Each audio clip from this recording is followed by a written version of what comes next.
Everyone, welcome to the Website 101 podcast, Lunch Bytes. The Website 101 podcast is for developers who, well, I guess for anybody who wants to learn how to develop and maintain a website. And we do twice a month on the first and third Wednesday of every month. We do this live YouTube to be able to just chat about whatever it is that's going on. We have some viewers right now. Hooray.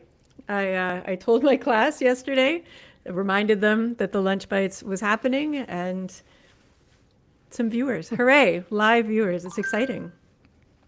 Be sure to ask some questions if you have any when you're as you watch. Yes, and that would be cool. I am the cat, Sean. That's my boss. So with me is Mike. Mike is one of the co-hosts. Hey, Mike. Hello. And also Sean, who is paying the cat tax this week. So hey, Sean, and your cat. Hi, everybody. Yeah, he sits with me every day. So I put an old sweater on my desk, and he just spends the day supervising my work. Nice. Does he crawl on your keyboard and stuff? I hear cats do that all the time. Sometimes. Like mostly if the window is open and he hears like a bird or a squirrel outside, he'll crawl across the keyboard and then jump on the windowsill to watch it. I have a dog, so she's relegated to the floor. She doesn't get on the desk at all. But is she also underfoot right now? Not right now. She's not. I don't think she's in the room right now, but normally she is. One thing I've learned about cats, you can stop them from climbing anything. Yeah, that's right. They like to climb and be up high. That's why there's a cat furniture that lets them get above the floor. Lots of fun. Cat trees. Yes, cat trees.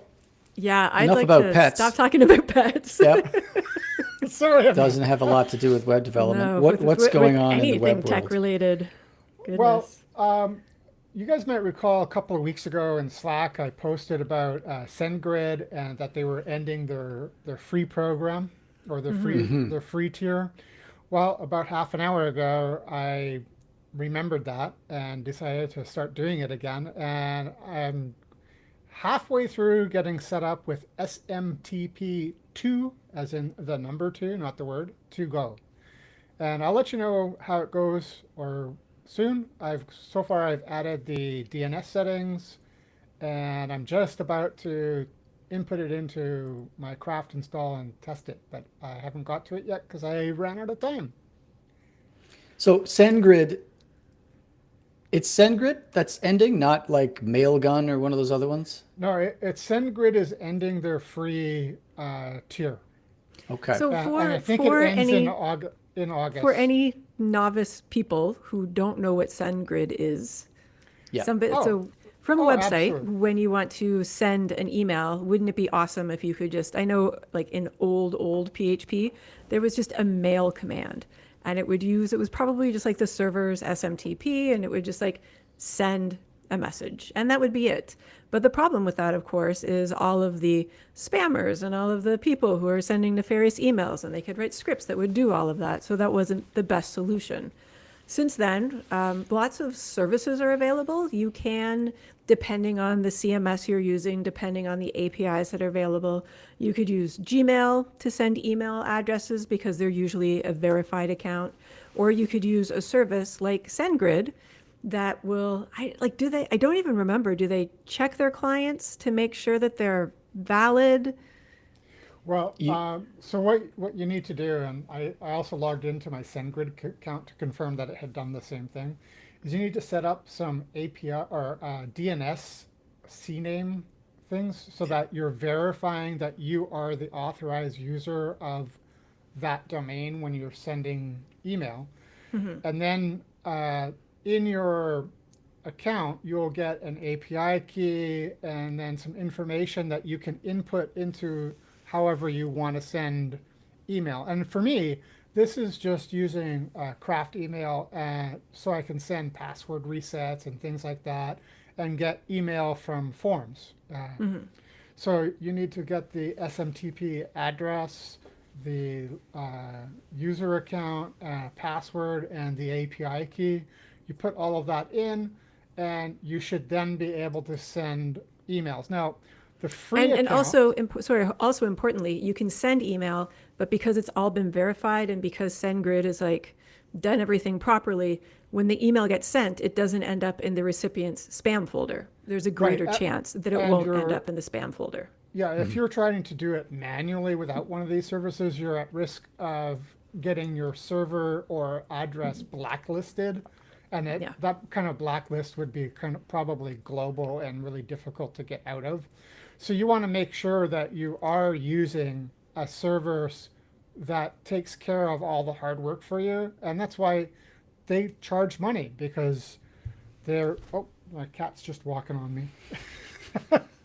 uh, they they charge money so that, you know, to cover their costs and things like that, and it's just makes things easy for us. Yeah. I Yeah, did not receive notification that the free tier was going away, and I forgot about it until you mentioned it again just now. Me too. I got some stuff I got to look at. okay. Well, I will post in Slack how my SMTP to go service works, and if I choose a different one or whatever. And the key is with the free tier, with any service that you choose, you got to watch. There will be limits on how many emails that you can send daily or monthly. And I think that the SMTP to go, it's 100 emails daily, which is more than I need for password resets or Yeah. form submissions and stuff like that, because I'm not running a user website. It's just for my company website and also for the podcast website.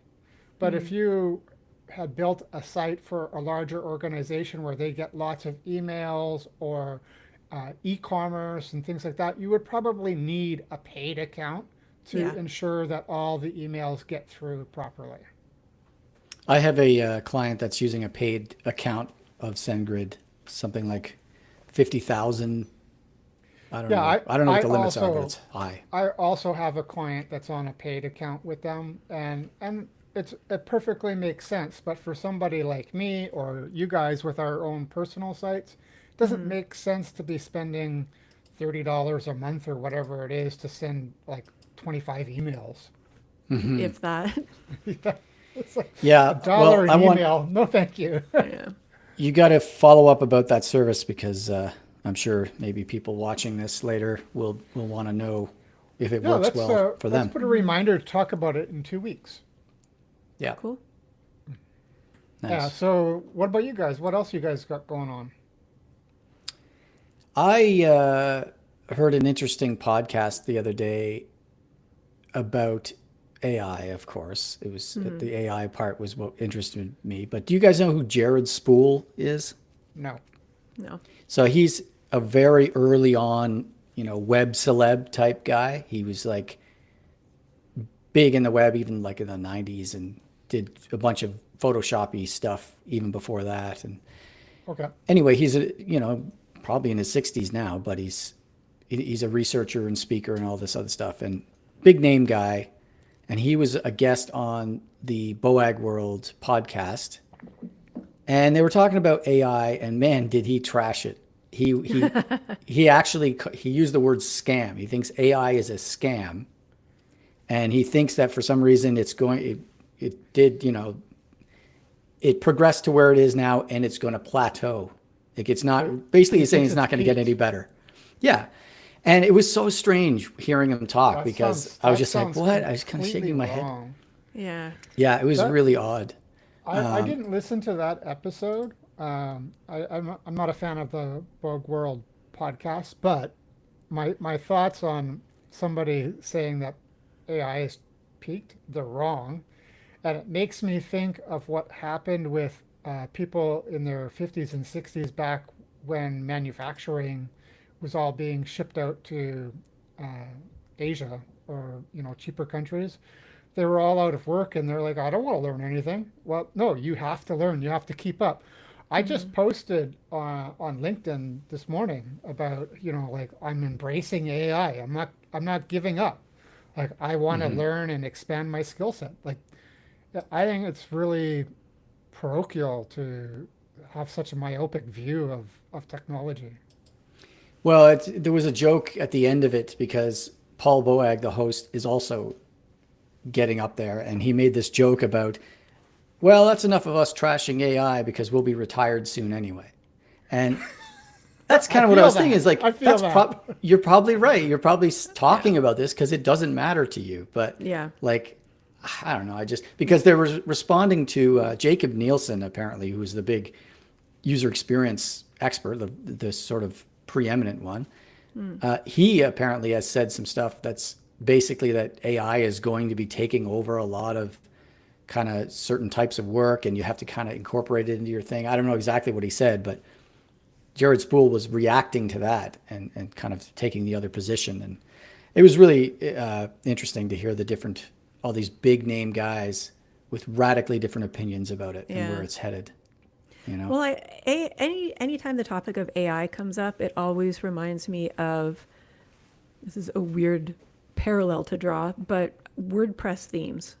I even I saw was going to bring recently, this up. I even saw recently on Reddit, somebody in like the web dev subreddit, and somebody posted, they were like, I need to know how to change something about the design, but we're using a WordPress theme. And I could like add the custom CSS, but I don't know how to figure out the selector. So again, it's like it's the basics with WordPress, which is not that difficult to learn, creating your own custom theme, which is not that difficult to do, but nobody does it because all of these themes are available. And so you've got people who are trying to do more than their technical know-how allows them to do. And then they get to a point where they're like, well, I'm done. I don't know how to do that. And with anybody who does know, it's like that is one of the most simple things. And it's kind of the same. I'm always getting the same vibe with AI. These people who are making like these complex, over the top systems, and look what I did with just a couple of prompts. But if you need to do anything to like make any modifications or fixes or updates or change, for bugs, it's you're lost. You can't do Yeah. it. So Yeah. I think that, I mean, I don't want to tell people to stay in their lane because learn, explore, develop, get into all of the things, but like Yeah. don't bill yourself as an app developer if you have done a few prompts. Don't Yeah. bill yourself as a front end developer if you're just using WordPress themes. It's I feel like that's kind of the same thing. Yeah. You get the feeling that there's going to be an influx of new sort of web developers out there who are really just these vibe coders and they don't Yeah. really know. Yeah, that's a good example of what you're talking about because this past weekend there's a vibe coding app called Lovable and it was free for the weekend. I think it was this weekend, maybe the one before. Anyway, they made it totally free. It's normally you pay $25 a month or something. Made it free because it was a competition to see which model is better, Google or Anthropic or OpenAI. So they said everyone can use it for free. So all these people were building all these cool apps, and a lot of them really are cool. Like I saw one somebody built that was called, I think it was called WickTalk, and it was basically a TikTok clone where you swipe up, but every time you swipe, what it shows you is a brief sort of summary from a Wikipedia article at random. It just randomly. Oh, I mean, that's it's kind of a totally cool useless. idea. Yeah, but it's fun, right? It's like Yeah. and learn all this stuff just in these little sort of paragraphs. So Anyway, I went on maybe there. to help with doom scrolling. So you're Yeah, I learning guess so. besides just wasting time. Right. I'm sure that was a little bit more healthy. Fun maybe. concept. Yeah. Yeah. But that was one of the sort of like ones that they were promoting because it was a cool thing someone did. But I was in there and I was toying around with the thing because I had some ideas of things I want to do. But as soon as I said, go on the web at this point and get this information, it stopped me and it said, okay, give me your Perplexity API key, please. And I was like, what the hell? Like, I don't. And so I looked that up, and Perplexity, which is like an AI search engine for anyone who doesn't know, has a developer program where you can sign up and get an API key as a developer, which costs money, of Of course. course. Of course. And Well, they have to pay for their computer resources somehow. and you have to wait in a line to get the API key. Like you're not, it's not immediate. They have to approve you or something because you have to be part of the developers network or something. Yeah. So I was like, okay, maybe someday I'll do that. I'm not doing that right now. So I worry for people who do the vibe coding that will run up against stuff like that and go like, Stripe API key, what? What the hell? Yeah. I don't know how to do this. And they'll Yeah. be in a lot of trouble all of a sudden. You know what I mean? Yeah. So yeah, Well, definitely this kind of walls or barriers are the reasons that advanced devs or people who haven't given up are still going to be able to do things. Yeah. Yeah. And it might mean that you do more vibe coding, but because you understand the principles The of fundamentals. code, Yeah. you'll be able to troubleshoot. I don't know how many times I've gotten code out of Claude, which is my go-to agent, that needed a little bit of manual massaging. It's not perfect yet. Yeah. Yeah.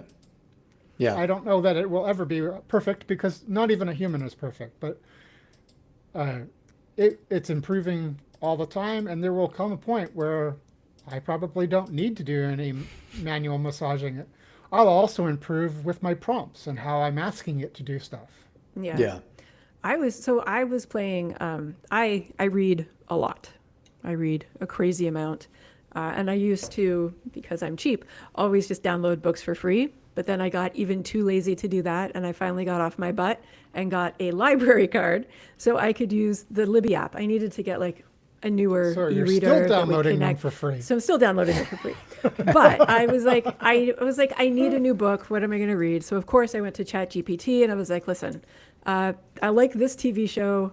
What are some books that are like that? And of course, it's being chatty and giving me options and asking me questions. And are you more interested in this asset? And I'm like, whatever, fine. And it gave me like a bunch of things, a bunch of referrals.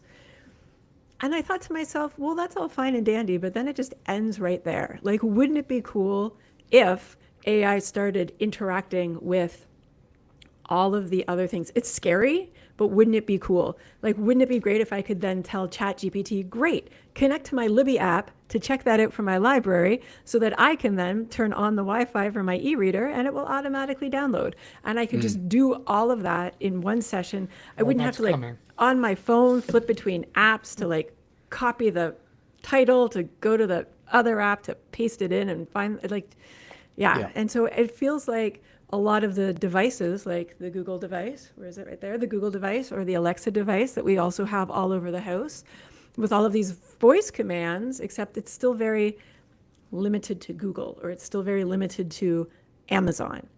But wouldn't it be cool if we could start to, I don't want to create a giant monopoly, but wouldn't it be cool if we could start to like incorporate and talk to each other and actually have these services to like make life easier instead of I can put in a couple prompts.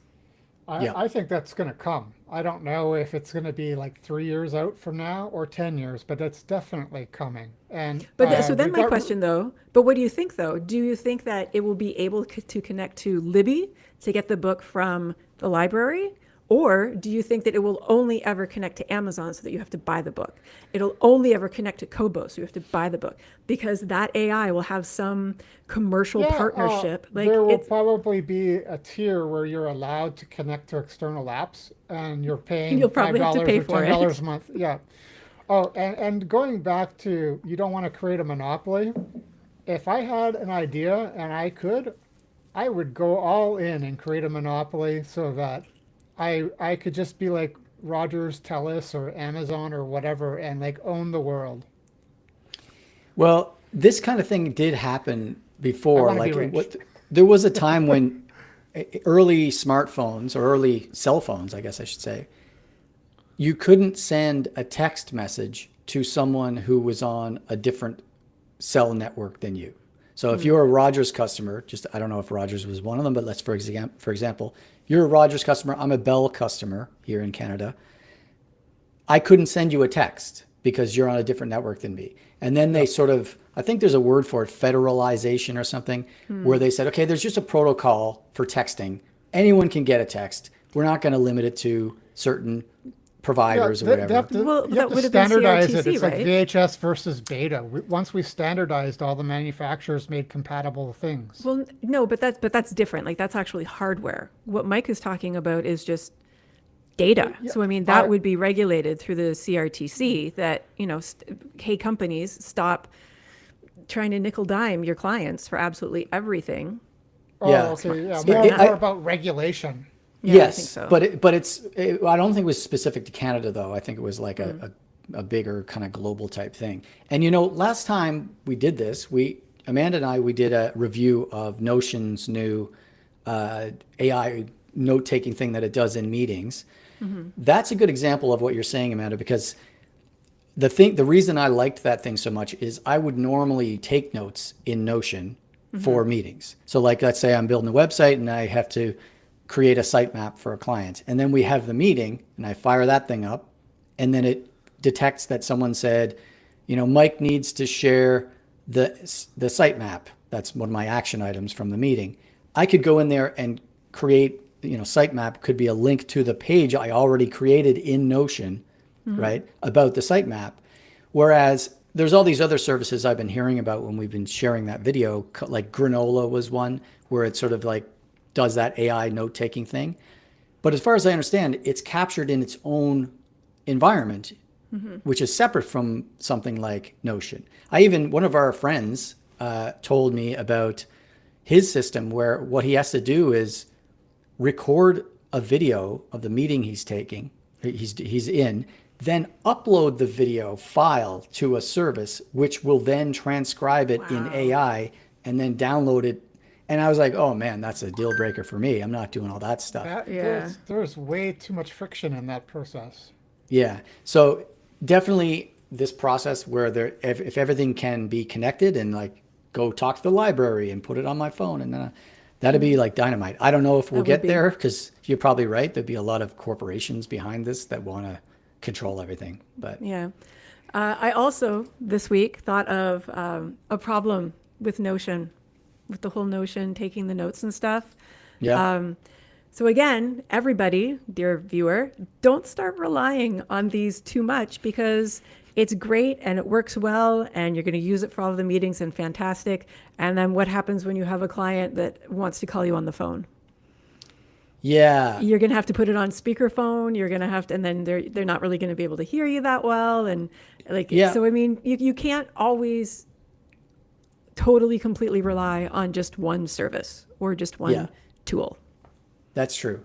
Every time I have a meeting with some kind of a plumber or something that comes to my house, I record the conversation on my phone just so that I know what was said, what was agreed to, and all that stuff. So yeah, you definitely have to be aware of the environment you're in and Yeah. work accordingly. I bet you Notion probably has an option on the mobile app to take notes from a phone call. I bet you it does. And if it doesn't, might, but- it should be a feature that's coming. I think recording two-way calls on a phone is tricky. Like there are some apps that do it, but in my experience, there might be regulation issues or something that they have to deal with. I don't know, but maybe they do have that. That'd be interesting to Yeah. test out. And also, I mean, I feel like another situation where some of these note takers would be super valuable just for everyday life is if you're in a medical setting. Like a couple years ago, my mom had a heart attack. And of course, we went to the hospital and tried to figure out what was going on and how's she doing and talking to all these doctors. And you're stressed. And it's this area of expertise that you have absolutely no idea about. And all of these words are coming at you. And I actually pulled out my phone and I asked the one doctor, I'm like, can I just record this so that we know what's up? And he was like, no, you can't. Oh, really?